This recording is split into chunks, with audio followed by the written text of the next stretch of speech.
ब्रेकनंतर आपलं स्वागत। पंढरपूरमध्ये आज संतोष देशमुख हत्या प्रकरणी जनआक्रोश मोर्चाचं आयोजन करण्यात आलंय। सकाळी 11 वाजता जनआक्रोश मोर्चाला सुरुवात होणार आहे। देशमुख कुटुंब देखील या जनआक्रोश मोर्चामध्ये सहभागी होणार आहे। याचाच आढावा घेतला आमच्या प्रतिनिधींनी, पाहूया।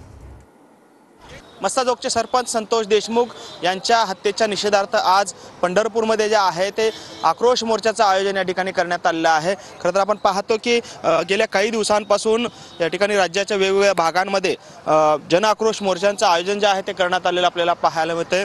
त्याच पार्श्वभूमीवरती खरं तर आज पश्चिम महाराष्ट्रातील हा पहिलाच जनआक्रोश मोर्चा जो आहे तो या ठिकाणी पंढरपुरातून निघत आहे। संतोष देशमुख यांचे कुटुंबीय या संपूर्ण मोर्चामध्ये सहभागी होणार आहेत। पंढरपूरमध्ये छत्रपती शिवाजी महाराज चौकापासून ते तहसील कार्यालयापर्यंत हा मोर्चा जो आहे तो काढण्यात येणार आहे। त्याचबरोबरीनं तहसीलदारांना वेगवेगळ्या मागण्यांचं निवेदन जे आहे ते या ठिकाणी देण्यात येणार आहे।